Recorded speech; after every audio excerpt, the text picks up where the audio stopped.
All right. Hello and welcome to another episode of the Couch Warrior podcast. As always, I'm your host, Mike, and today for UFC 298, I'll be breaking down the fights by myself, so it's me and you guys. And then later tonight, I will be having a panel on my channel. It'll be me. Oh, sorry, my screen just blacked out for some reason, but it'll be me, my co-host for the panel now, Tyler 138 MMA, and we'll be going live with Johnny K picks and Liam picks fights. Should be a good time, so make sure to come and check that out. But right now, it'll be just me. We'll break down the fights. Hopefully, it won't take too long because we'll be probably going for a long time with the panel. So we can hop right into it. Let me just share my screen with you guys.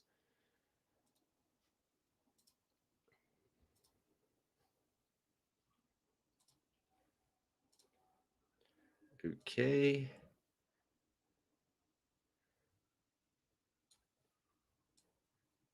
All right. Good to go. And let's hop right into it. For the first of the 14 fights, we've got Randy Brown versus Muslim Salikhov. Randy Brown, he's going to be 17-5-0, 33 years old, 6'3" with the 78-inch reach. Salikhov on the other side, 19-4-0, 39. He's 6 years older. He's going to be 4 inches shorter, and he's going to have an 8-inch reach disadvantage. Let me just double check that my mic is working. It appears that it is. So for this fight, I do think Randy Brown's probably the side. I do think he probably wins. He's much taller, much longer, very rangy guy. He's got more weapons, that's for sure. He can grapple. He can strike. Like I mentioned, very good at range. He uses that length. He often has a reach advantage over a lot of people, and he's going to have an 8-inch reach advantage here, which against a guy like Salikhov, who is relatively stationary, that's going to work. And Randy Brown does move a lot. He has a lot of lateral movement. So I do expect Randy to come out here, keep his range, make Salikhov miss, especially with the way that Salikhov fights. He's very, very kick heavy, Wushu Sanda background. I only recently really learned what that means. They strike, but they're also allowed to like throw each other. So there is some wrestling background there, and you can tell the guy has spent time on the mats. He's definitely not new to the ground game. So he can grapple with Randy Brown if it gets there. He could maybe use his own offensive wrestling to get Randy Brown down. Randy Brown has pretty good takedown defense, but you can take him down. You can work him in the clinch. Those are things that Salikhov can do. Salikhov does strike pretty well. I like his hands a lot more than I like the kicks. He really likes those kicks, the spinning stuff, the fancy stuff. I'm not a huge fan of that kind of thing, but if you can make it work, great. He does make it work often. It's just he's very low output. Even when he is throwing the hands, he's not doing a lot of it. And I like it. It's 1-2s down the pipe quick. You could see the power. He's got a good jab. He mixes it up well, but he's just not throwing a lot. Randy Brown will throw a lot more. And the way that Salikhov is striking, like I mentioned before, with Randy Brown moving and keeping his range, it's going to be difficult for Salikhov to find the mark. I think he has the power to possibly put Randy Brown out. And I also think he has the grappling to possibly make this dirty, make it a split decision kind of fight. We saw with Randy Brown last time out with Wellington Turman. He won that fight, but to me, it was a lot closer than it should have been with someone like Wellington Turman. I thought that Randy Brown would have mopped him, and he didn't mop him. He just beat him.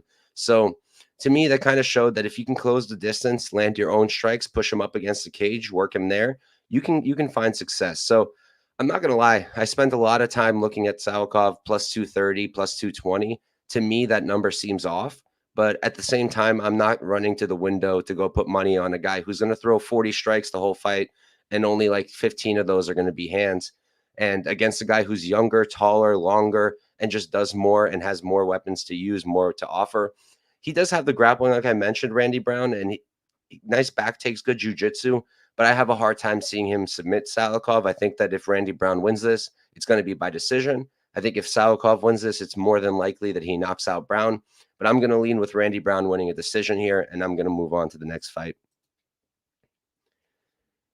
Quick catch up with the chat. My guy Mushroom, what's up, brother? 3 more sleeps indeed. Even less if you're also watching regionals. Just another reason to watch them. Let's go, MMA Jesus, my guy. Thank you for the compliment on the thumbnail. Recently updated. It's pretty annoying taking pictures every week, but it's good. It's good. It's better than what we had before. Moving on, though, we've got Shamil Gaziev versus Martin Buday. Gaziev, he's 11-0 undefeated, 33 years old. That's the first 33-year-old of the card. 6'4" with an 78-inch reach. Just does train out of KHK. For those of you who don't know that camp, that's where Muhammad Makayev trains. That's where we've seen some of those guys who came onto the Contender Series and didn't do so great come from. Murtazala Talha, I believe it was the name, the guy who lost to Balato. But it's a good camp. Primarily, you can tell they've got grapplers there. So very grappling heavy camp, and we see that in the style of Gaziev. Martin Buday, 13-1-0. He's 32. He's only going to be 1 year younger. He's the same height, and he's going to give up 1 inch in reach. So it's been interesting to watch this line over the last few weeks. It's been up for like 2-3 weeks, and a lot of people were early onto Buday. And then recently, like this week, it's almost all Gaziev is what I'm seeing. And then the people who want Buday, they're waiting. They're going to hit the line probably soon because it's getting pretty close. For me, it was pretty easy to take the dog. I'm not saying that he's going to win easily. I'm saying that in terms of a bet to make, it was pretty easy for me betting Shamil Gaziev. I don't think Martin Buday is all that. I faded him with Lukas Brzeski at plus 250, and I 100% should have cashed that ticket. Universally accepted that was a robbery, and what can you do? Sometimes I'm on the right side, sometimes I'm on the wrong side. But the fact that I bet Lukas Brzeski against him kind of tells you my confidence with the guy. He's a clinch merchant. He's a clinch merchant, loves the clinch. That's where he's most comfortable. You watch his fights, where is he most of the time? In that clinch, right? So if he can't get it, he's not as comfortable. At range, yeah, he's beating guys like Kelleher. He's beating guys like Parisian. And then he took it to the ground with Parisian finally and got the job done.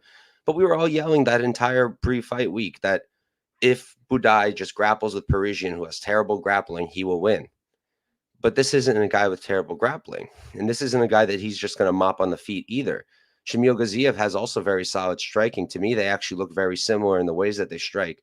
Both primarily sticking to the 1-2s. Both guys have pretty good jabs. Both guys have pretty good output. Buday, he's shown that over a longer period of time with better opposition. But I hesitate to even say better opposition because let's take a look, right? Josh Parisian, Gaziev mops him. Jake Collier, I think Gaziev beats him too. Lukas Brzeski, Gaziev's going to beat him. Chris Barnett, Gaziev's probably going to win that one. Lorenzo Hood, Gaziev's probably going to win that one. None of those fights to me are impressive wins. Not a single one. Everyone is running around screaming how amazing the jiu-jitsu of Buday is because he submitted Parisian. Again, suddenly it's like we forgot. We were all agreeing that Parisian's ground game is horrible. Gaziev has a good ground game. He's a very good wrestler. People are saying he's not a good wrestler or need help, serious help. I'm not saying he's going to win, but I'm saying he is a good wrestler for sure. And the opposition he's had is pretty good. It's not like he's facing bums. On the Contender Series, yeah, Greg Velasco, he's not great. And I understand people are like, look, he took him down and then Velasco put him in a bad position, took his back, reversed him. I understand all of that. And sure, maybe Buday can do something like that. But at the end of the day, who won? Who recovered and got the back himself? Gaziev. To stick and just look at one thing would be the same as me looking at Buday saying he can only clinch and that's the end of the story, because it's not the end of the story. And it's the same thing with that. Against Darko Stosic, knocked him out. I think that's an impressive win. Delitko, not so much. Kirill Kornilov, he's getting a lot of crap for this win, which I don't understand at all. Kornilov is actually very, very solid. He's a good fighter. He's gigantic. He's 6'5". I think he would give Buday a good fight and probably mop everybody that Buday has beaten so far in the UFC. So that was an impressive win to me, and he was able to keep going. Yes, he gassed out. Did he stop? Did he get finished? Did he lose? No. He kept going, and then he won the fight. I think the same thing's going to happen here. I think that that Gaziev is going to win this fight. I think that on the feet, he can hang. It's not like this is just a runaway for Buday on the feet. I disagree there. I think that he can hang with Buday. I think he can knock out Buday. I think he has big power and more knockout upside than Buday does. because Buday's not knocking these guys out. None of them. He's not knocking out anyone except Lorenzo Hood, and that's it. No one else in the UFC. And then the one thing is, like, you look at the tape, right? And there's not a single fight where you can actually see Martin Buday get taken down. Nothing. He ends up on his back in the Kelleher fight. And on the regionals, I think there's like one fight where someone shoots on him.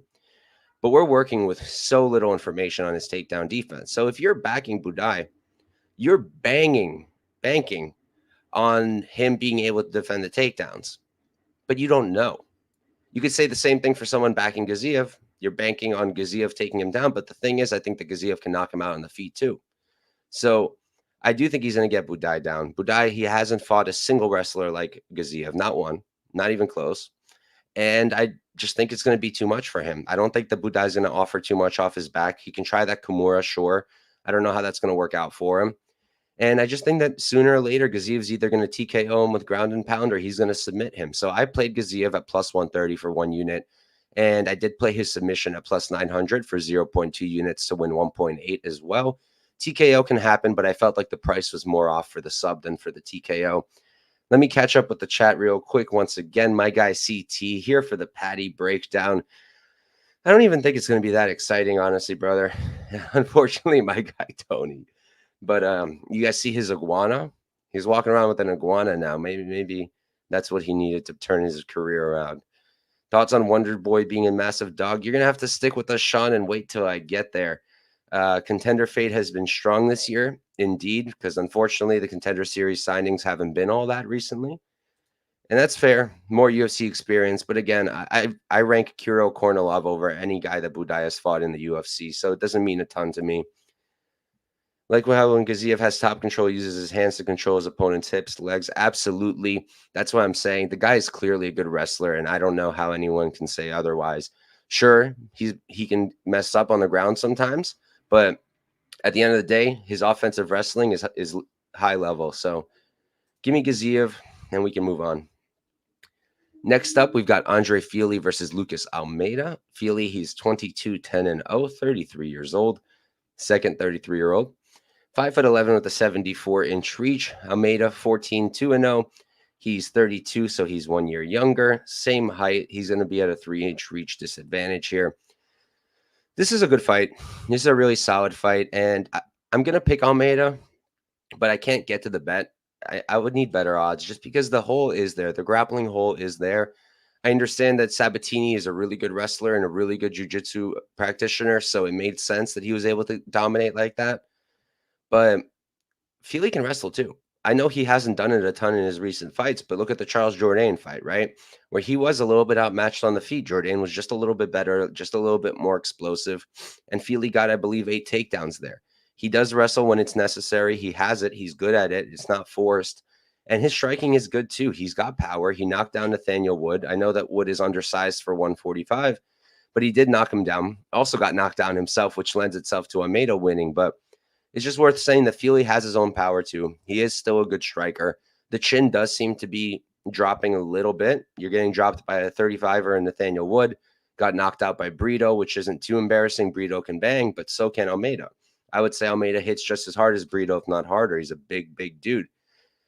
And the beauty with a guy like Almeida is normally you look at a guy like that, right? You see the frame, you see all the muscles, you see how he's just throwing power shots constantly, and you think to yourself, that cardio is not going to hold up. Me and Vitor Petrino, essentially. I never thought that Petrino could have cardio like he does. And Almeida is similar. He's throwing tons and tons of strikes. The output is incredibly high. In the Trezano fight, I believe it was over 100 strikes. In the Zelluber fight, I know that it was over 100 strikes. So he has the output. He's going to have the power edge here. In terms of who's the better technical striker, I think it's close, but I'm going to lean Almeida.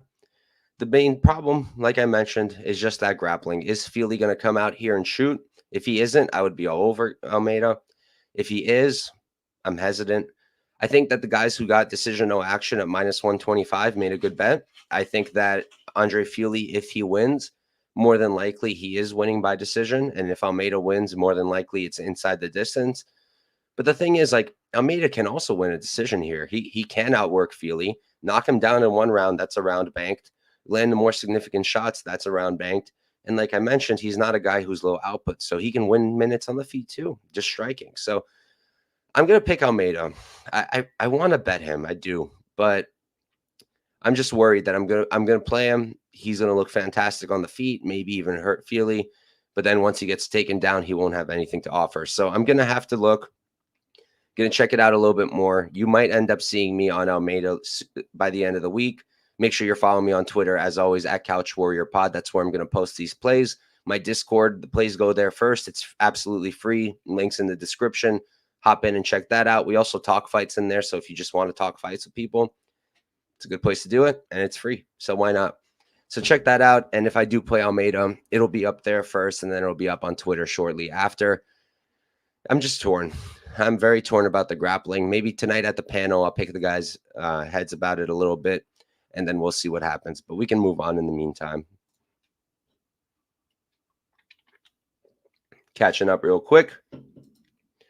My boy, Ears to the Streets, Hip Hop Daily, thank you for tuning in. Press conference is going to be lit tomorrow. You already know. I wonder if Garry's going to show up. He skipped media day for anybody who doesn't know. And he hasn't really said anything. The assumption is it's because of the whole thing with his family, his wife, whatever. He did say before this week that he was worried about it for his family. I'm not exactly sure what he was worried about. I didn't see anyone threatening violence or anything like that, but I guess I get it. So we'll see. But that press conference is going to be something. We've got Covington in there. We got Pantoja and Royval who are chomping at the bits to get in there. We've got Tony with his pet iguana in the house. It's going to be a good night. It's going to be a funny press conference. And Robert's saying that Ian did say he's going to show up. So if he does, that'll be fun. But moving on to the next fight. We've got Tagir Ulanbekov versus Cody Durden. Ulanbekov 14-2-0, 32 years old, 5'7" with a 70-inch reach. On the other side, we got Cody Durden, 16-4-1. He's 32 as well. Also 5'7", but he's going to give up 3 inches in reach. I'm on Durden here, honestly. And again, this was an easy bet to make. Not saying that it's easy as in he's going to win, but it was easy as in the number was good and I like the spot. So I didn't hesitate. I played it immediately. I wish I hesitated because the money has come in on Ulanbekov. I got Durden at plus 105. He's now plus like 140, 150 I saw. I think that's a fantastic bet. Look, there's one problem here for Durden, and it's going to be a clear path for Tagir, and it's going to be the submission. Tagir does have good jits. He does have good submission grappling, very well versed on the ground. We already know this. And Cody Durden, he does have a good jiu-jitsu background as well. I believe I want to say he's a brown belt, but that's kind of off the top of my head, so I could be wrong. But he has good jiu-jitsu. We've seen this. We've seen him take guys' backs. We've seen him work them on the ground. But at the same time, he's still getting submitted. He still has a bunch of losses by sub. I don't remember off the top of my head how much it was. Let me check.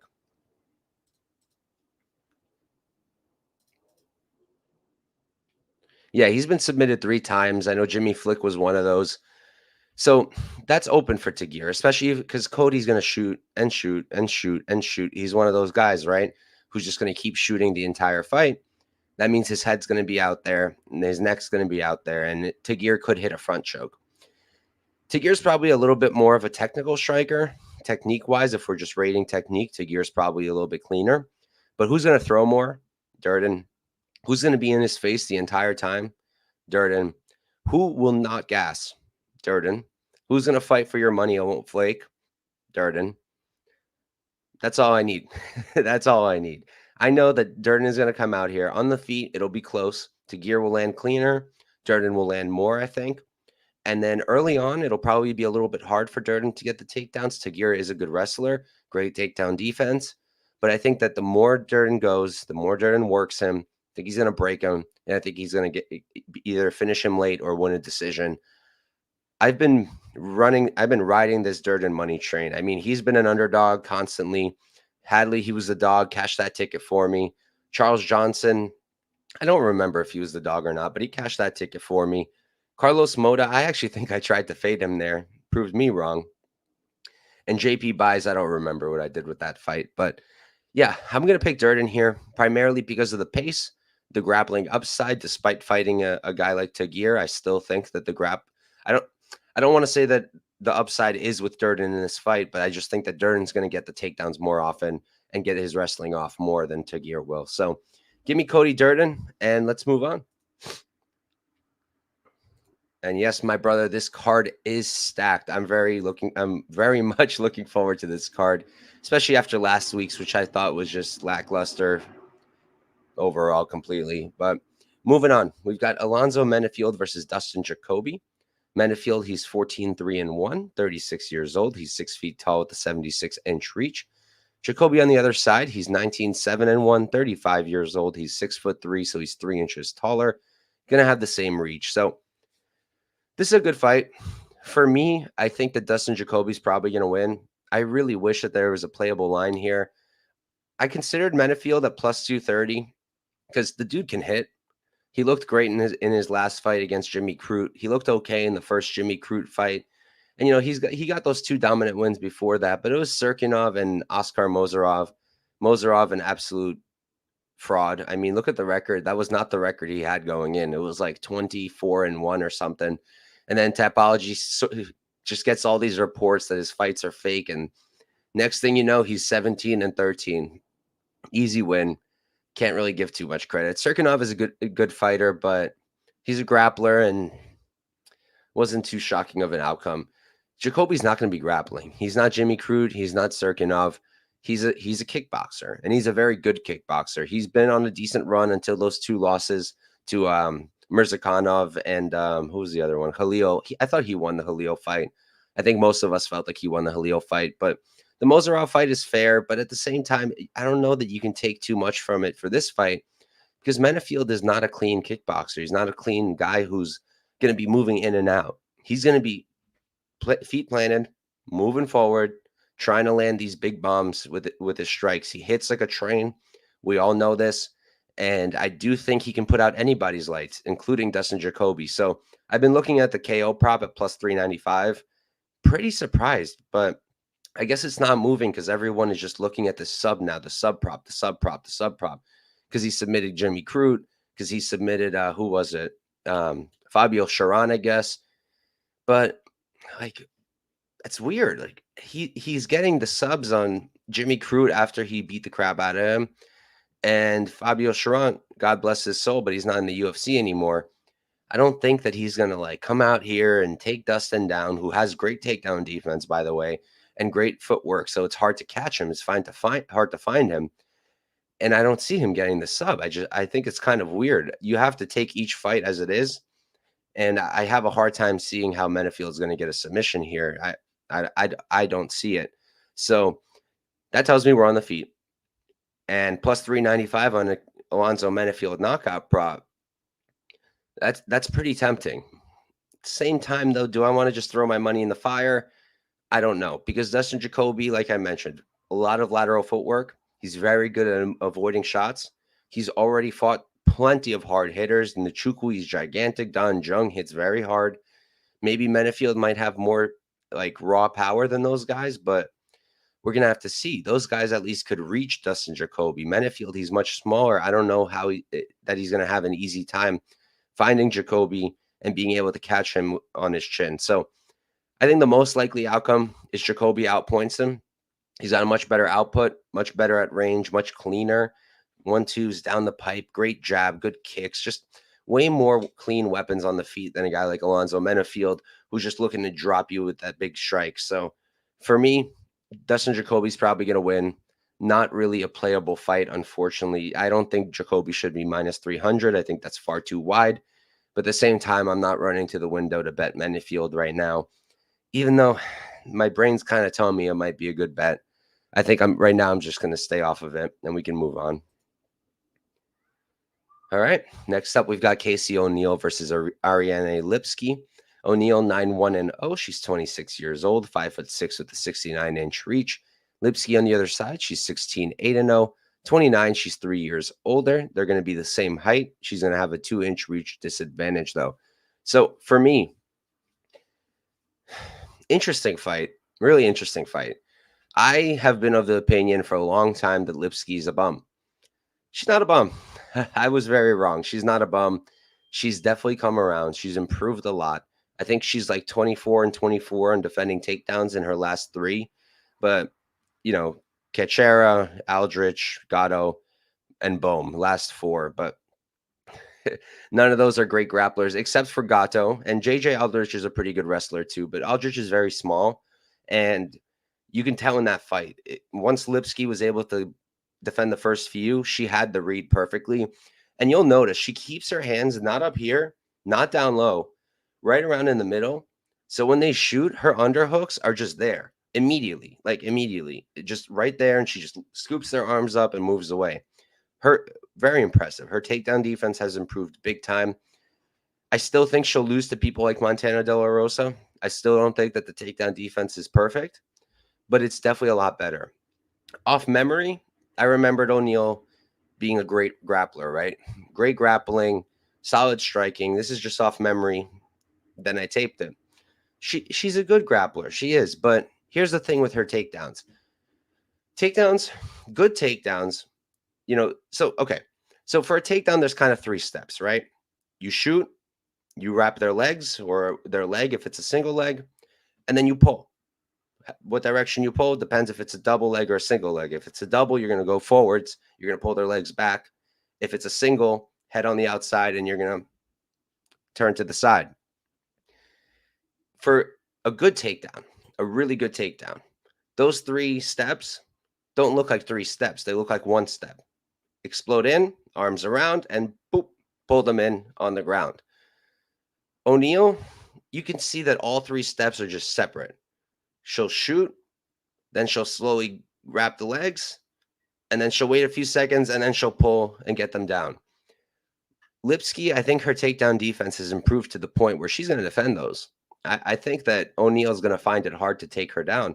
So that already makes me tempted on the underdog, right? And then you look at the striking. O'Neal's output is phenomenal. Very, very good. She's going to throw a ton. But so will Lipski. Lipski can match that output. She can also throw a lot. I think that Lipski's got more pop to her punch. I think she hits harder than O'Neal. And I don't like O'Neal's striking defense. I really don't. It's rated pretty highly on UFC stats, but I want to go over it with you guys because I thought it was kind of interesting. So, all right, Casey O'Neal. Her striking defense says 58%. But that's kind of mostly because of the Menifield fight, because Roxanne threw 358 strikes and only landed 120. Only. All right. So, first of all, what's the red flag here? Roxanne Menifield, at the end of her career, landed 120 strikes against Casey. Red flag. All right. Now, here's the next one. So, 33% striking defense. That's going to improve her striking defense stats, right? Monifieri's accuracy was 33%, so that's going to improve O'Neal's stat. But then we move on. Shevchenko landed 63% of her significant strikes. Antonina, not Valentina. Lara Procopio landed 63% of her significant strikes. Shauna Dobson landed 57% of her significant strikes. So you guys get my point. Most people she's fighting are landing a lot, are able to find her face, her head. So I kind of have this worry where, yeah, she's going to throw a lot, but so will Lipski, and Lipski will hit harder, and she's going to find her head. I don't want to say find the chin. I don't think she knocks her out, but she's going to be able to land a lot. So because I don't think O'Neal can get her down really, and because I don't think that O'Neal is going to run away with it on the feet, I have to be looking at Lipski as the underdog here. I really have to be, and I am looking at it very seriously. Plus 165, I think that's a good line, all things considered. If you ask me to line it myself, I think that it's correct to make O'Neal the favorite. At the end of the day, she does have that grappling upside. She is only 26. She's rapidly improving. We've seen this throughout her career now. And if she is able to blend in that output where she's going to be throwing hundreds of strikes, blend that in with your wrestling, and maybe instead of having it in 3 steps, you're grappling, do it all in 1 movement, explosive. Yeah, then she can probably take Lipski down. She can maybe work her on the ground. But I think she is going to find it very difficult to take Lipski down because of what I said, because of the way Lipski's hands are ready. She's learned. She's conditioned to herself. She keeps the hands in the middle. And when they come, the underhooks are just there. So I'm gonna pick Lipski. I'm gonna pick Lipski to win outright, and you guys are more than likely going to see me adding a bet on her this week. This week, I'm not doing it on purpose, but I don't think I'm gonna have a single favorite. Not one. I don't like any of the favorite lines, not a single one, but we'll go over it. But moving on. Next up, we've got. Actually, let me catch up with the chat real quick. All right, first, what's up? There will be blood. I'm glad you finally got to watch live with us. Nah, no way. No way they're going to cut Casey. It would be stupid. She is a good fighter. Lipski's not a bum. We've learned this now. And she's young. She's 26. So it would be silly to cut her. What's good, MMA locker room? Thank you for coming in here, brother. Casey is his queen. Check out his interview with her on Pub Sports. I'm sure the only one to check out MMA locker room, guys. Pub Sports is dope. That they have a bunch of shows there. We know that all the guys over there. Clint has his show, Die Hard MMA, over there. Our guys Wheezy Brady do Stats Diggers. Their DFS show is on there. MMA locker room doing interviews. So check him out. Check them out. Dope channel. All very dope people. King should win by sub or decision. Yeah, I get it. I think she's the rightful favorite, but I think there's a lot going in favor of Lipski in this matchup as well. Interested to see the face-off because in my head, Casey's taller, but they're both listed at 5'6". Yeah, I mean, I think we've all learned not to trust UFC stats. To this day, I believe Jairzinho Rosenstruck is still listed as 6'3". If he's 6'3", I'm 6'2", so I'm cool with that. But in real life, I'm only 5'9", so I don't think he's much taller than 5'11". Looking at him, I don't. Maybe with the right shoes, 6 feet tall. But yeah, we cannot trust those measurements. Moving on, though, we've got Cody Garbrandt versus Brian Kelleher. Garbrandt, 32 years old, 5'8", with a 65.5-inch reach. Kelleher, 24, 14-0, 37 years old. He's 5 years older, 2 inches shorter, and he has a 1.5-inch reach disadvantage. I like Garbrandt here, but are you going to catch me betting this fight? No. Hell no. I think that the early lines on Garbrandt were pretty decent. I think DraftKings opened him up at like minus 140 or like minus 142, something like that. That's a good bet. I saw that line. That's when I played Durden on DraftKings as well at plus 105, like a dummy. But I saw that line. Even then, I couldn't do it. So I'm definitely not going to do it now at minus 220. It's just what happened to him, It's just, I get that the chin dropped, but then even against a guy like Trevin Jones in a fight that he won, it was unimpressive to say the least. And Trevin Jones, he's all right. Not in the UFC anymore. Power puncher with okay grappling, but Garbrandt won, not in an impressive way. Took him down. That was good, but we already knew Garbrandt has wrestling. Yeah, he has a wrestling background. So it wasn't shocking that he took him down. And it's just, how can I trust him? I can't trust him. The guy could be winning the whole fight. He gets hit hard, he's going to go out. And at the same time, do I want to run to the window and put my money on a 37-year-old Brian Kelleher? No. First of all, they're not over here making this matchup trying to get Kelleher a win. There's no reason to do that. He's 37 years old. He's coming off of 2 losses, Mario Batista and Umar. Neither one a bad loss, both 2 very good fighters. But I don't think that UFC is trying to build him up. With Garbrandt, are they trying to fix him? I don't know. I don't know what's going on. And I also don't really like these narratives of the UFC is trying to do this, trying to do that. I add it to what I'm thinking about, but I never use it to make a decision, but on its own, at least. It's just a weird fight. Like, who's the better striker, right? Let's go piece by piece. Who's the better striker? Garbrandt. Who has more power? Garbrandt. Who's the better offensive wrestler? Garbrandt. Who's younger? Garbrandt. Who's bigger? Cody. Garbrandt. Who has better jiu-jitsu? Probably Kelleher. Who has better cardio? I think it's about even. Who's got a better chin? It's Cody. I mean, not Cody. No, it's Brian. It's Brian. Cody does not have the better chin. That's gone. His chin is gone. So the way I see it playing out is I think that Cody probably catches Brian. I think he can knock him out. If he doesn't, I think Cody wins the decision. I think his grappling is enough to get it done. Brian is also a good grappler, but he can be taken down. He can be controlled by better grapplers. And I think Cody can do that. I'm not putting money on Cody. Like there's no way, and I'm not betting on Brian. I'm going to pick Cody to win, but it's like, who is Brian even beating, right? Let's go over this. Kevin Kroom, gone from the UFC, terrible person, terrible fighter. And who landed like 30 more significant strikes in that fight? Kroom. Domingo Pilarte, not a good fighter. At least he won.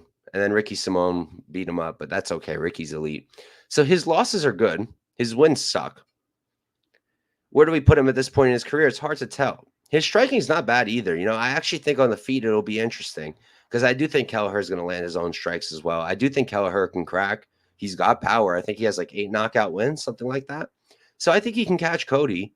He has offensive wrestling too. I have a hard time gaming that out in my head, seeing Brian get the takedowns, kind of having a hard time seeing that. I like to game these things out, try to imagine it happening, and I can't really. Maybe. I know Trevin Jones got one takedown. We've seen Garbrandt get taken down. He's not some elite defensive wrestler, but I think it's enough to defend against Kelleher. And at the end of the day, Garbrandt's hand speed is still there. The power appears to still be there. And like DC or whatever Rogan always say, one of the last things to go in a fighter is his power. So I still think Cody's got that power. Still think he has that speed. He has what he needs to win this fight. He just needs to not get knocked out. And at this point of his career, that's asking a lot of Cody. So I'm going to pick Cody Garbrandt to win, but I am not going to touch this fight at all. The total could be interesting, the under, but let me see. Under 2.5 is -120. Fight ends inside the distance is -150. See, it's tempting because I can see this happening in a few ways. It finishing. I think Cody can knock him out. I think Kelleher can knock him out. And I think Kelleher can possibly submit him. My guy, MMA Propaholic, if any of you guys follow him, check him out. If you don't, he loves this angle of betting submission props when the opponent is going to be shooting, right? And I think it's a good angle. It's one that I use myself sometimes. And he used it when Cody fought Trevin Jones. He said Cody Garbrandt's going to grapple, going to stick his neck out there, and Trevin could catch him. It almost happened. His read was good. I thought his read was good. He ended up not cashing that, but he was correct in the read. And Kelleher is somebody who will jump Gilly fast, and he has a good one. He can work the front choke. So I could see Kelleher also getting a submission off of a Cody crappy shot attempt, or maybe Kelleher cracks the chin, Cody shoots, and then Kelleher submits him. So I think that's a possibility as well. And that's why I kind of like the under, because if I can name 3 different ways the fight ends, probably a decent bet at almost pick 'em odds. So that's something I'm going to consider. That's on my list of bets that I'm looking at and thinking about. It's just at the same time, I can also see a grapple heavy fight where, similar to the last one, Cody's able to get the better of it, ends up on top for the most part, and ends up winning the decision. So I'll be looking at the under. That's the only way I might play this. But other than that, Garbrandt's a pick, and we're going to get the hell out of this fight and move on. Let's see. Cody's sub, if he's smart. I don't know. I don't really think he has all that good of submission grappling. Brian beat chance is KO, but best chance I'm assuming is KO, but his sub is good too. Yeah, I think he can do either one. I think he can do either one, and it's because of the chin of Cody, but I won't beat a dead horse. We can move on. Not a fight I want money on, but I think it'll be a fun fight. All right, for this next one, we've got Irene Aldana versus Karol Rosa. Aldana 14-7-0. She's 35 years old. 5'9" with a 68-inch reach. On the other side, Rosa 17-5-0. She's 28, so she's going to be, let me do my math, 7 years younger.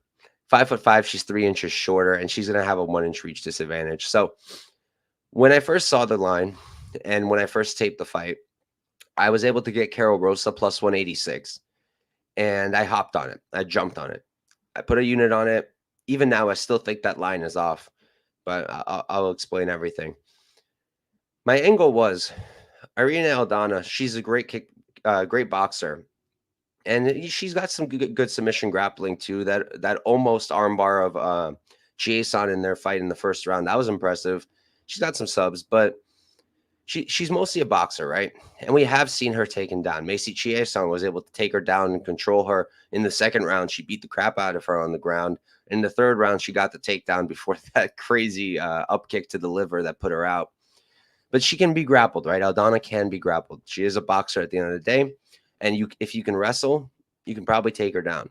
Karol Rosa is a good wrestler. She's explosive. She's got good double legs, good singles. She knows what she's doing, good trips as well.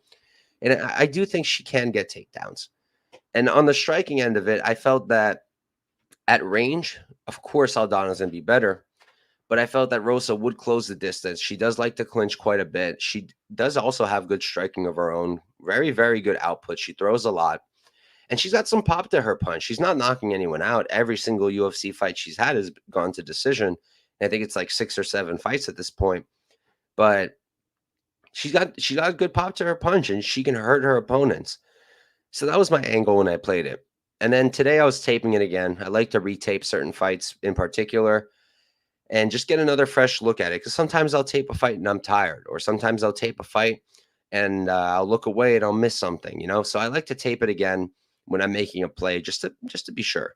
And you can say it's overthinking, but I think it's important to double check your work. And I'm glad I did, because I really don't want money on this fight. I think that Aldana is actually going to win now that I've looked it over more and more. I really love her striking. I remember now why I've been backing her all this time, why I max bet her against Chiasson. She's going to be much bigger here. She's good at avoiding shots. She's got really, really good boxing. Great power for this division. I mean, she's knocking out Vieira. She's knocking out Santos, who Karol Rosa had a very close fight with. I do want to say, everybody's saying, oh, Rosa's going to get dominated because Rosa just barely beat Yana Santos. Oh, my God. Hate those kinds of people.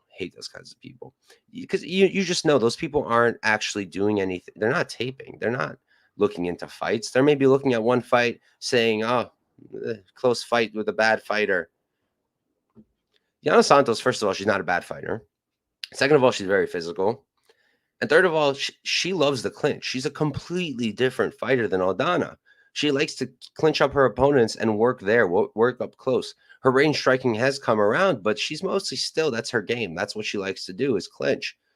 Irene Aldana's not going to be looking to clinch Rosa. She's going to look to strike with Rosa, which is going to allow Rosa to also strike with her and land her own shots. But at the end of the day, I think that Aldana will land much cleaner. I think she's going to land harder. I love the body shots. Absolutely love the body shots. And I do trust her to defend the takedowns the more I think about it. She's got a 75% takedown defense over a big sample size. She's been in the UFC for a minute now. And you look at it, and who are the last 3, and really the only 3 who got more than one takedown and were able to beat her with the grappling? Holly Holm. Macy didn't beat her, but she got the grappling going. And Nunes. What do all 3 of those women have in common? They are much, much, much more physical than Karol Rosa, and it's not even close.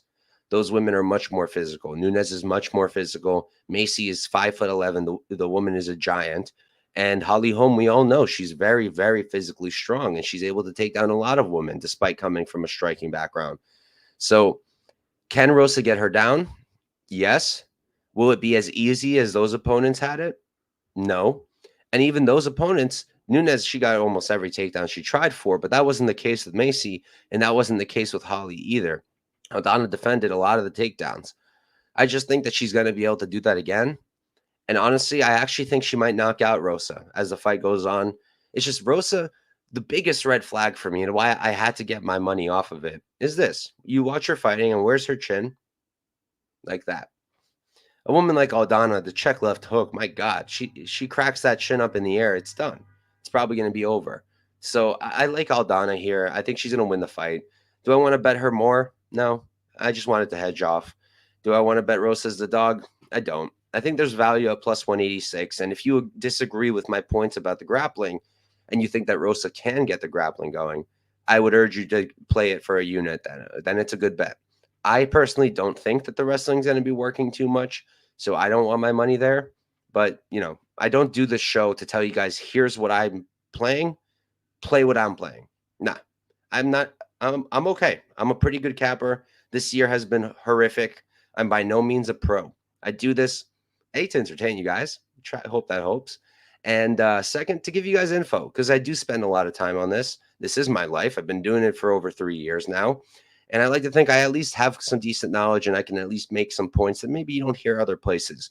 So you're welcome to disagree with me. And like I'm saying, if you disagree about the grappling with Rosa, I think 80 plus 186, plus 170. I think those are good lines. I think it's a good bet. But if, like me, you don't think so, I think it's best to pass on this fight. You could maybe try to bet Aldana. Like I said, I think she's the right side. Minus 185 seems about right, which is why I wouldn't. But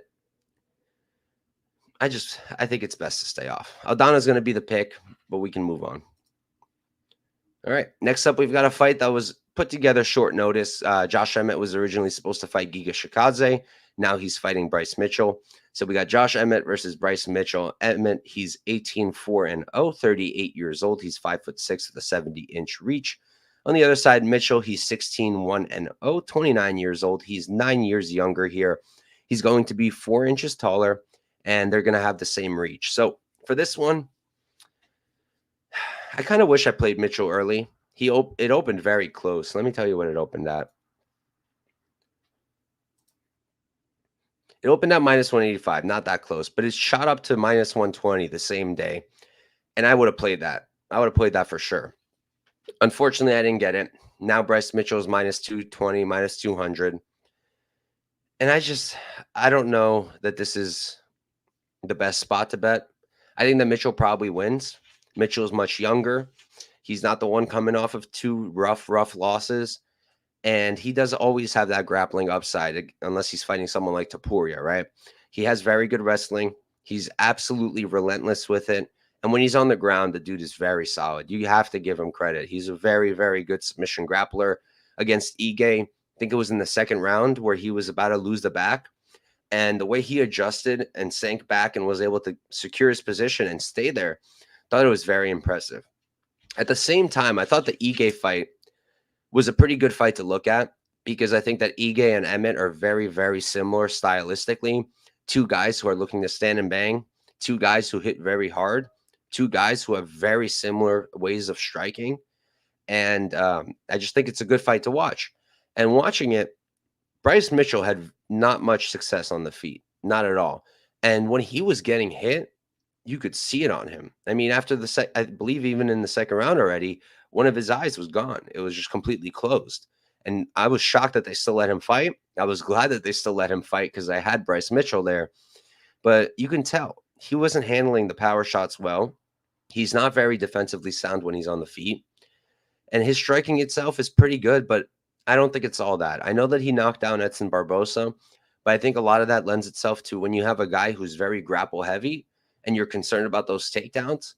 Similar to what Lipski does that I was explaining earlier, they might keep their hands lower, so it's easier to get those underhooks quicker. But by doing that, they're also opening themselves for shots to the face. So that's how Bryce Mitchell was able to knock down Barbosa clean as hell. I don't know that that's going to work on a guy like Emmett. And Emmett, I know he just lost to Topuria. I know he just lost to Rodriguez. But it was only just over a year ago, I believe, that he beat Cater. He beat Ige. That was a bit further away. He's good. He's very good. It's just, I don't know. Like in the Topuria fight, right? It's easy to look back at that and be like, Topuria was beating his ass. He was beating his ass for most of the fight. But in like round 3, I think it was, the output was even there. It was like 30 significant strikes each way, and Emmett landed 30. That was the most he landed in that fight. And what I'm trying to say is he's not breaking. I don't think Bryce Mitchell's going to come out here and just break him with pace. I think Emmett's going to be in this fight the entire time. And when Bryce isn't taking him down, when they're on the feet, Emmett's going to hit so much harder. He's a very solid striker. I like the body shots a lot. My one thing is he does wing his strikes a lot, especially in the Topuria fight. He kept going like this, and I can't even count the amount of times he put himself out of position. A guy like Bryce, you avoid that, and then you duck under it, and you get a pretty easy takedown. And I think he's going to get those. Emmett does have solid takedown defense. He has a good wrestling background of his own.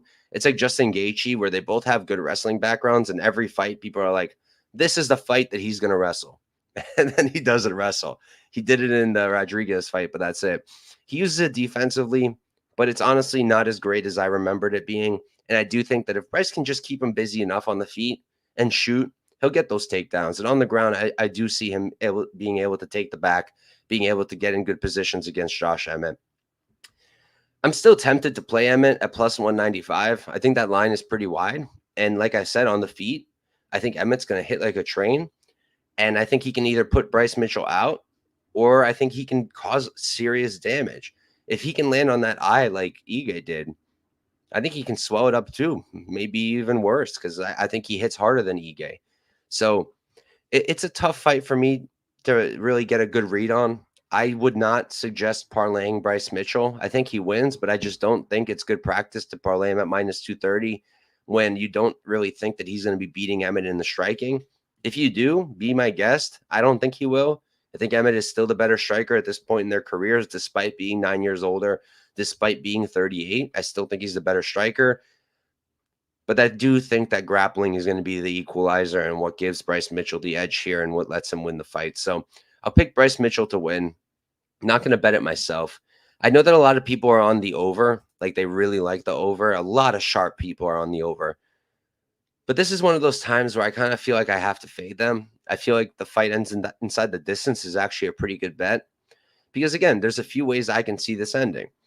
I think that either Emmett can knock out Bryce Mitchell, or maybe like a doctor stoppage, or I think that Mitchell can get a sub.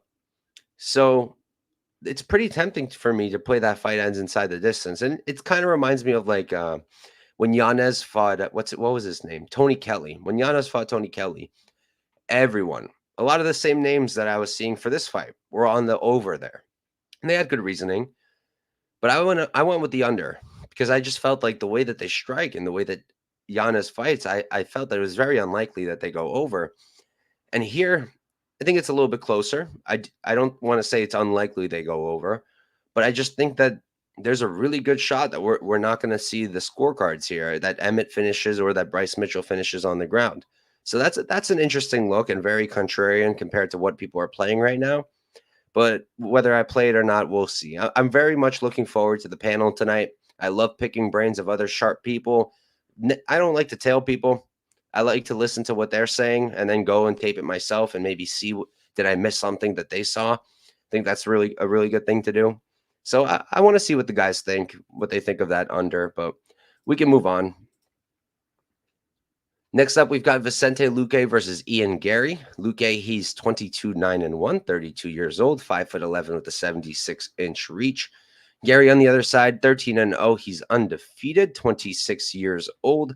So he's going to be 6 years younger. He's going to be 4 inches taller. But somehow he's at a 2-inch reach disadvantage. So, there's a lot of drama in this fight. A lot of drama. Not on Luque's side. The guy could care less about any of this.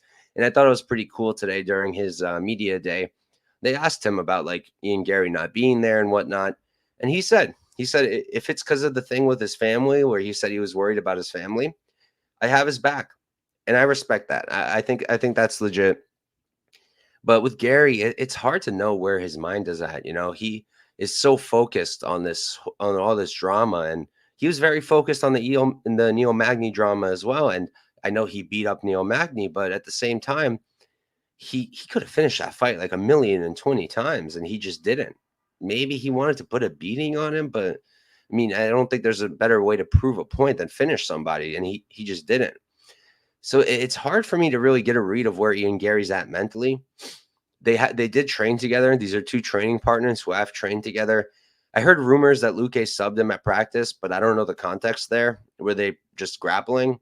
Were they like doing like a sparring situation with grappling? I don't know. So I can't really tell you. Just because he submitted him in a grappling exchange where they're on the mats doesn't really mean much because you still have to get it there. So I don't know how much you can put into that. And it is just a rumor as far as I know. So let's see. Let's hop right into it. I think that Garry probably wins. I do. He's the much younger fighter, much fresher fighter. I know that Luque is only 32, but if you've listened to me before, you know that I do talk about fight years, just kind of a term for accumulated damage, I guess, over the years. When you have, how many fights does he have? 32 of them. The damage adds up, And let's not forget, we were talking about this the whole time leading into the last fight with RDA. Dude had brain hemorrhage. He had a brain hemorrhage, brain bleeding. Literally had it going into that RDA fight. He did take it like a year off to recover or longer. I don't remember off the top of my head. but that's still something, something to think about. And in that fight, he grappled more than he's ever grappled. 8 takedowns against RDA, which first is very impressive. But it also makes me wonder, why did he do that? Why did he choose to grapple with a guy he was a better striker than, and who he probably wasn't better of a grappler than? He ended up being better, but going into that fight, it's hard to imagine him being a better grappler than RDA. Maybe submissions, but not offensively.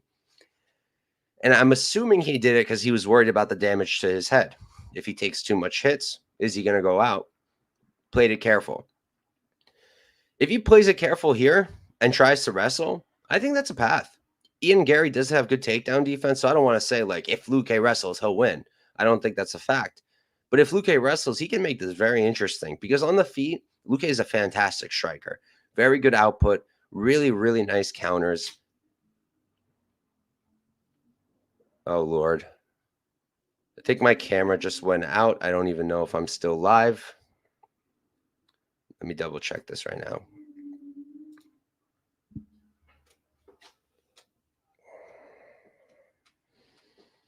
Fuck me.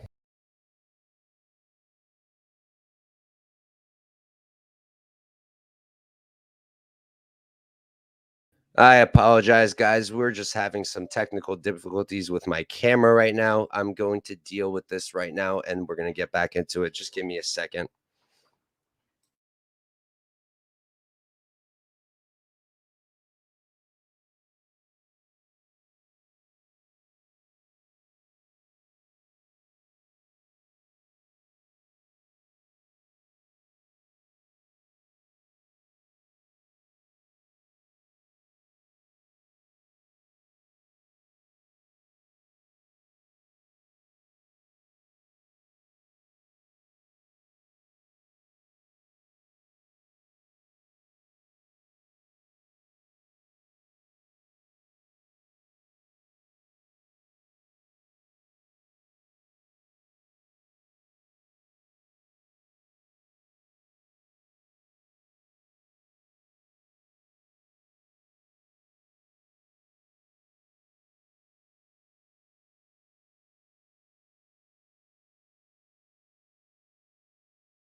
Sorry, guys. Still dealing with this right now. I apologize.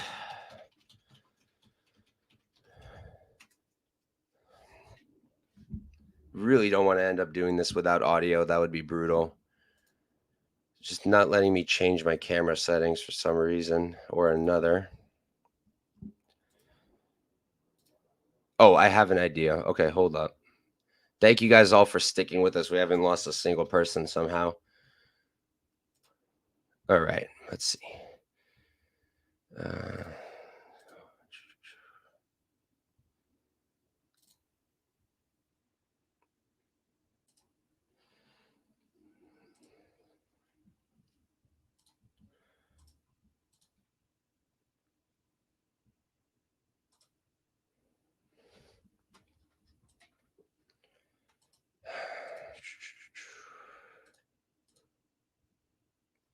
There we go. All right, backup camera is on. Thank God I have a backup camera. Let's move this out of the way. All right. Thank you guys for sticking with me. That was unfortunate to say the least. The battery on that thing isn't the best. Recently switched to one of those cool DSLR cameras, but the battery's a problem. And I'm currently waiting on there's like a battery pack you could plug in your wall, so it just doesn't run out of battery. But that's currently in the mail. Thank you guys once again for sticking with me. I appreciate that big time. We're going to have to use a less nice camera, but I don't think most of you guys give a crap. So going back to this fight, I think that Luque is very live, but I think that at the end of the day, Garry, he's a stud. The guy's a stud. He has very good striking, very good in and out movement. He's very good at closing that distance, getting his strikes in, and then getting the hell out. He can be counterstruck. He can lose minutes in the striking. Against Jordan Williams in his UFC debut, I was there live.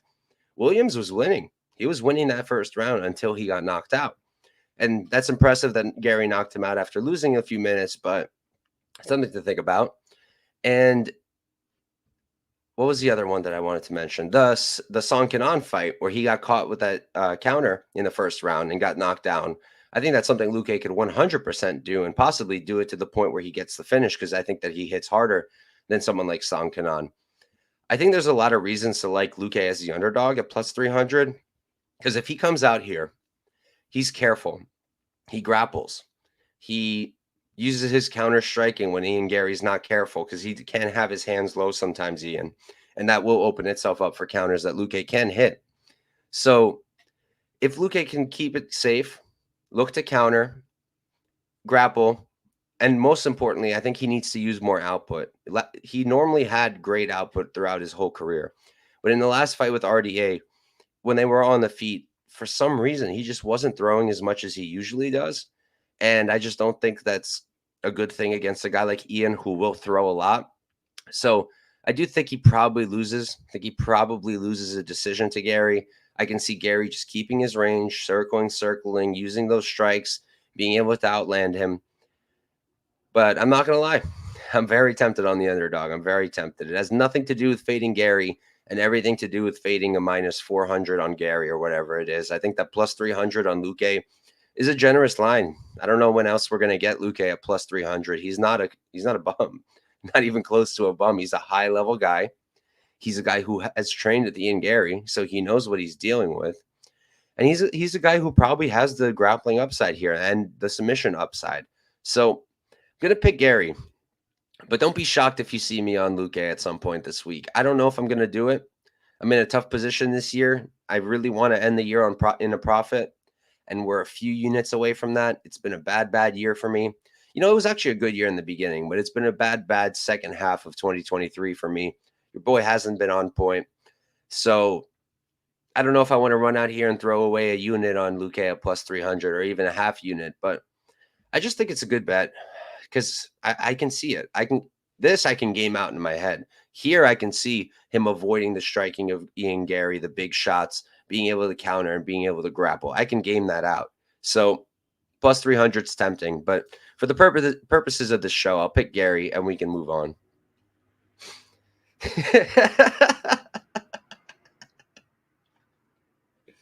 Man.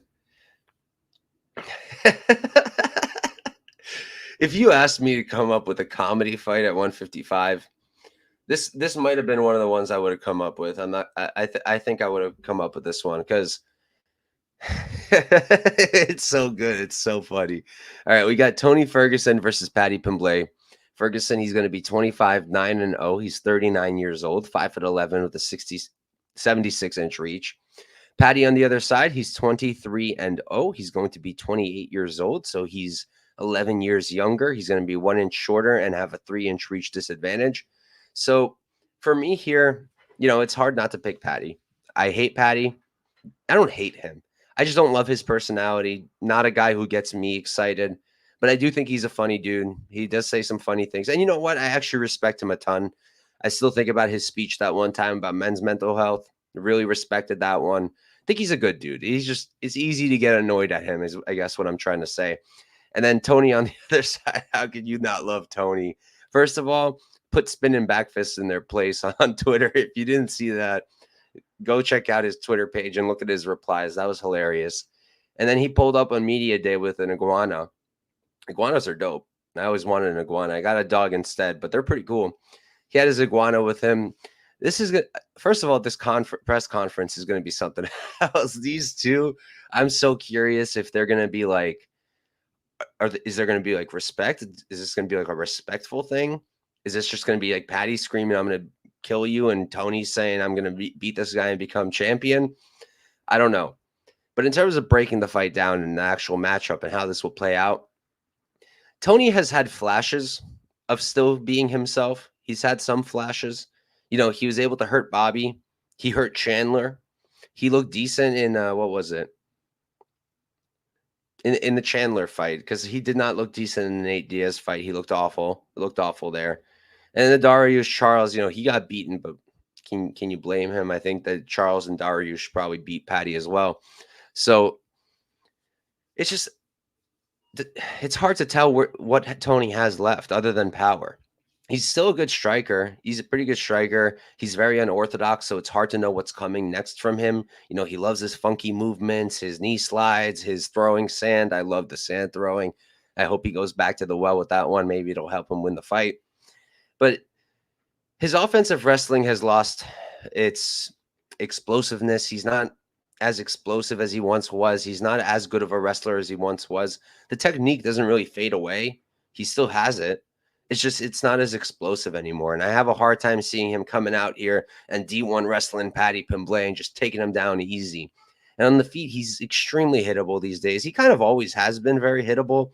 But now at a point where your chin's cracking and you're having a hard time eating shots, it's probably not the best thing.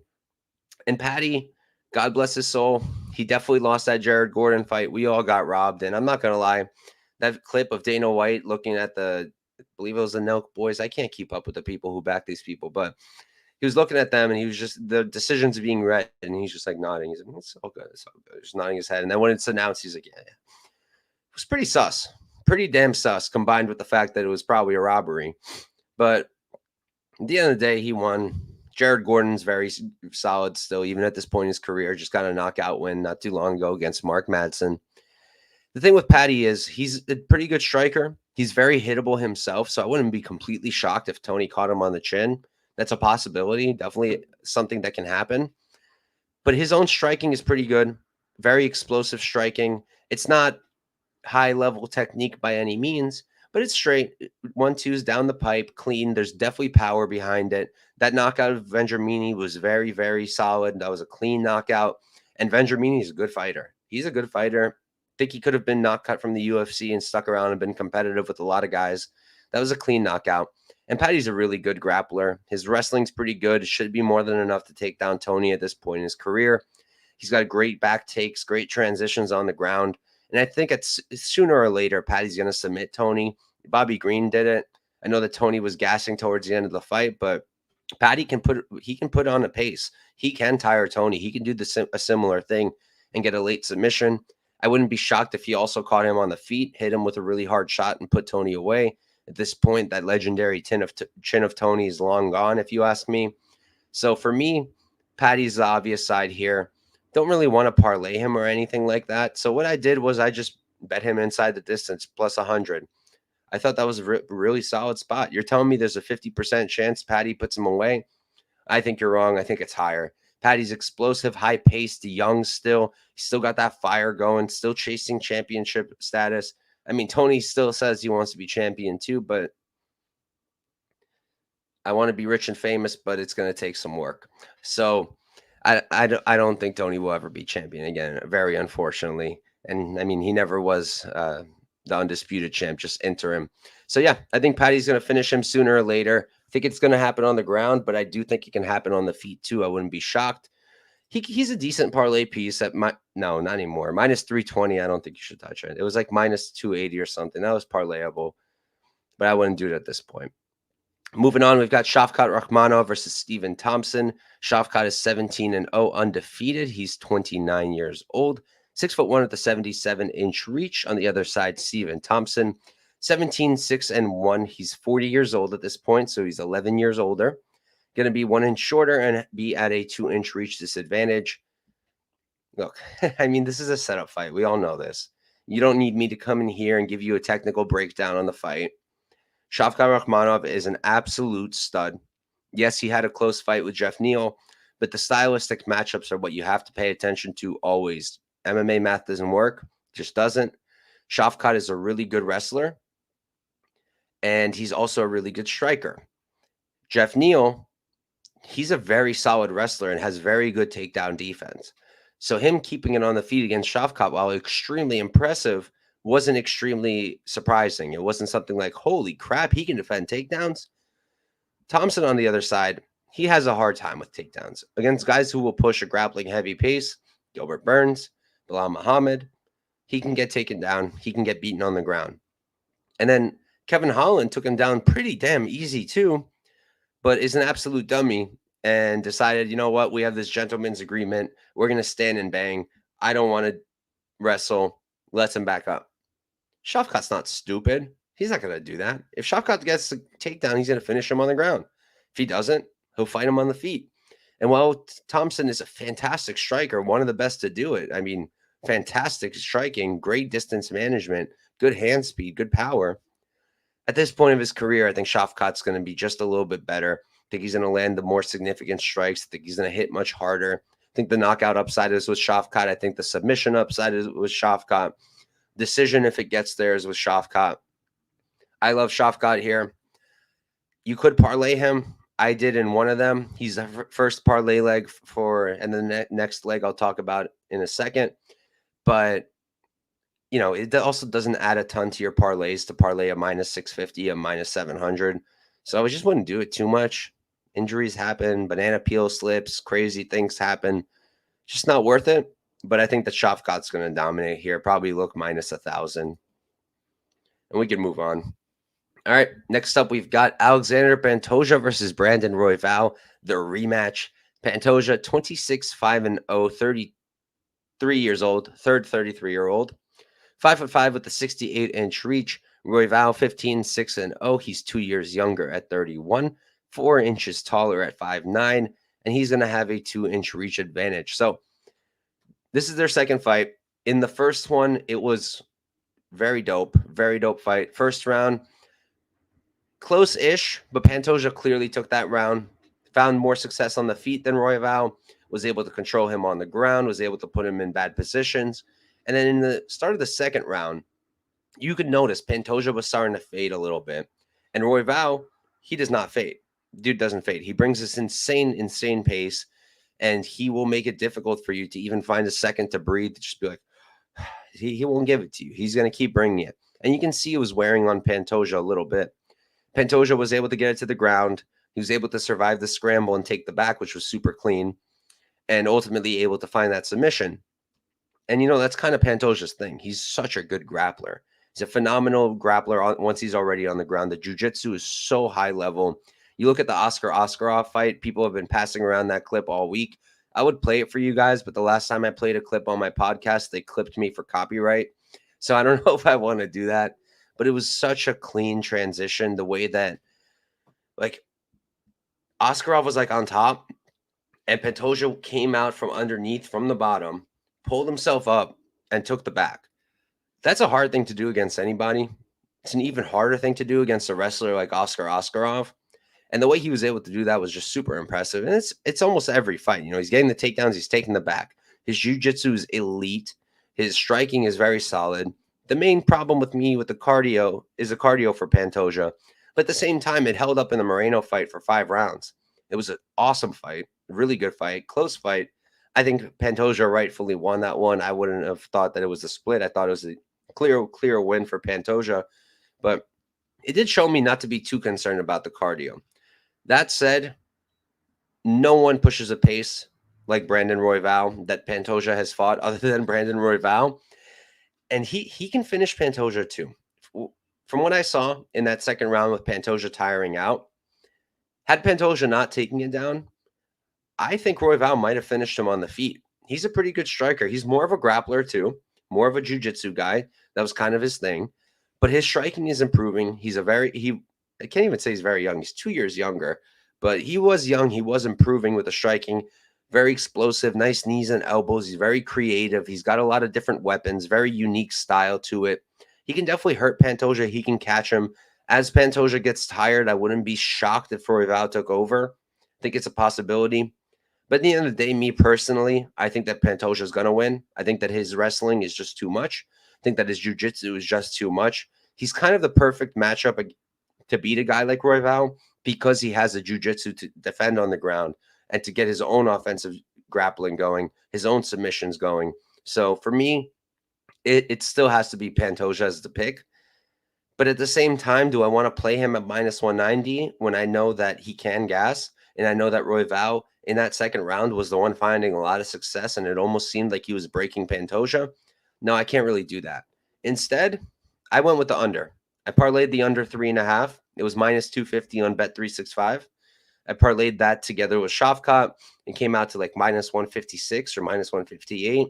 Put 2 units on it. I think the best way to approach this fight is violence because both guys are absolutely violent. Both guys have tons of finishes. Both guys can finish wherever the fight is, on the feet or on the ground. Mostly on the feet, on the ground for both guys, but can happen either way. And just the pace. These paces, they can't hold over for 25 minutes. It can happen. It would be awesome to watch, but I think it's very unlikely. I think that at some point this fight's going to end, whether it's Pantoja getting another submission, if it's Pantoja catching Royval, if it's Royval breaking Pantoja on the feet, or Royval being able to catch him on the ground. I think some point this fight's ending inside the distance. Under 3.5, that gives you quite a bit of time to work with. You have up until the second half of round 4 for them to get that finish. The under 2.5, it was priced pretty nicely when I saw it, minus 140. Let me double check what it is now. It's minus 160 for the under 2.5. You know, I don't love it as much. I still think it'll end under 2.5 as well. I do still think that pace is a lot to handle. And I do think it ends inside of 3 rounds, so should hit. But I was happier taking the under 3.5, a little bit safer, paying up more, parlayed it with Shavkat, and I've got a decent price. So I like that play. I think that sooner or later, one of these guys is going to get a finish. And, you know, I did this with the Garcia-Costa fight last week, where I felt that Costa was going to win at a very high clip. But at the same time, I didn't love the price, and I felt that Garcia was being a little bit disrespected and also could finish. So instead, I just went with fight doesn't go. I played minus 210 straight, and it cashed for me. So I think that the best way to do this one is also violence, just because of the styles of these two guys and the pace that we're going to see. So under 3.5 is the play. Pantoja will be the pick, but it's a phenomenal fight. Moving on to our main event of the evening, we've got Leon Edwards versus Colby Covington. Edwards is 21, 3-0, 32 years old, 6'2" with a 74-inch reach. Covington, 17, 3-0. He's going to be 3 years older at 35. He's going to be 3 inches shorter and have a 2-inch reach disadvantage. Another awesome fight. Really looking forward to this one. I'm going to run through this one pretty quickly because I have the other show, the panel, in 25 minutes. Make sure you guys tune into that one. Going to be me, 138 MMA, my guy Tyler, Liam from Liam Picks Fights, and Johnny from Johnny K Picks. A bunch of sharp dudes, a bunch of good dudes that are all really fun. So it should be a good time. And I'll be able to talk about this fight a little bit more during that stream. But doing it now, Edwards, I think he's the rightful favorite. I do think that I can clearly see how he wins. You know, I can see him being able to defend the takedowns. He's much cleaner at range than Colby is, and it's not even quite close. He's definitely going to be the cleaner striker. I think that he's going to land a little bit harder, a little bit more on the feet. And he's got very good takedown defense. He showed that against Usman. He's shown that multiple times now. He can grapple himself, although I don't expect him to do that. For me, it really comes down to, is he going to be able to win in the clinch? Because Colby, will he be at range? Yeah, the fight starts on the feet at range. But Colby will close that gap really, really quickly. He will keep coming in, and he will keep shooting, and he will keep pushing you against the cage and trying to get his takedowns. So Leon's going to have to be winning in that clinch position because they're going to be there a lot. And Colby's going to be hitting him, trying to take him down. So he's going to have to use those underhooks, use his hand control, and at the same time be able to land knees and elbows, whatever strikes he can land in there to win the minutes against Colby against the cage. My issue with Colby is the way he strikes. Very similar to Usman, honestly. Like when they're throwing straight, it's pretty good. But then you'll just see them just drop and just drop their head down. And that was kind of my read when I bet Edwards the second fight against Usman. I felt that Usman kept ducking his head. And I felt that at some point, Edwards could catch him and put him out. I certainly didn't think it would happen at the end of the fifth round while Edwards was losing. But I thought that it was a possibility because of the way Usman ducks his head, and it happened. Covington's very similar with the way he ducks his head. So I wouldn't be completely shocked if Edwards was able to catch him, whether it's with another kick or with hands. Wouldn't be shocked. But at the same time, I just feel like Colby's going to be coming in here relentless. And I do think he will get takedowns. Edwards not perfect. He was still getting taken down by Usman, not just in the first fight, in the second fight, but in the third fight as well. He was still getting taken down. I still think that Covington does have that wrestling upside. I do still think that Colby can get those takedowns. And I just love betting on guys like Kobe, guys like Cody Durden. Both of them very similar styles, just very different weight classes. But I love guys who are going to fight for my money, who are going to come in here with a really grapple heavy game plan, can implement it, have shown that they can, and have the cardio to do so, and have that pace that will just break people. Will he break Leon? No. Leon is strong. Dude is not going to give up. I think after he showed himself that he can come back and knock out Usman after 5 rounds of getting beat up, I think that mental whatever is gone. Dude is a real champion, confident in himself. I just feel that Colby will still be able to slowly crack him as the fight continues. And I think eventually Colby's going to win the fight by decision. Wouldn't be completely shocked with a late finish, but at the same time, I'm having a hard time gaming out how Colby finishes Edwards, seeing Edwards down from Colby. It's not really what I think is going to happen. I think we're going to get to a decision regardless who wins, although I do think there's some KO upside to Leon. And I'm going to have to go with Colby Covington here. Not a huge fan of his, but I don't bet on who I like. I bet on who I think is going to win. And I think Colby's he's very live to win this. I would have lined at 50-50 straight, pick him minus 115 each way, or, 50-50 would be plus 100, minus 100, but books like to take their vig. So minus 115 is probably how I would have said it. And I think that would have been the appropriate line. But with Colby at plus 139 when I played him, I liked it quite a bit. Just if they're a dog and they've got that pace, they've got that pressure, they got that wrestling upside, I'm going to hop on and I'm going to take the shot. So I played Colby Covington for 1 unit, plus 139, and he's going to be the pick here to win this fight and win the welterweight championship. And then we're going to be in for quite a 2024 because we got Sean Strickland and Colby Covington as champions at the same time. That would be absolute comedy. So give me Covington, and that's a wrap, guys. That's 14 fights. That's UFC 298.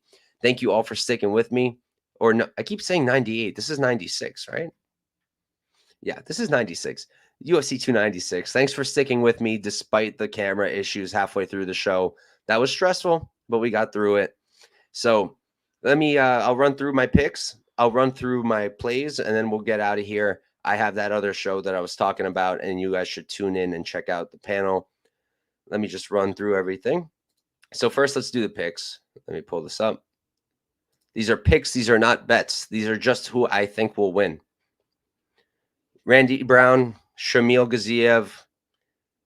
I'll pick Lucas Almeida, Durden, Jacoby. Going to go with Lipski, Garbrandt, Aldana, Mitchell, Garry, Paddy, Shavkat, Pantoja, Colby. And then in terms of what bets we've got Colby Covington money line plus 139 1 unit. We've got Cody Durden plus 105 1 unit. We've got Shamil Gaziev plus 130 1 unit. Those are my money lines. And then I got Buday inside the distance plus 100 for 2 units. I've got Gaziev by submission plus 900 for 0.2. And then I've got that parlay I told you guys about, Shavkat Rakhmonov with the under 3.5 in the co-main. That came out to minus 158 for 2 units. So that's it, guys. Thank you all for tuning in once again. Appreciate every one of you, and good luck this weekend, and peace out.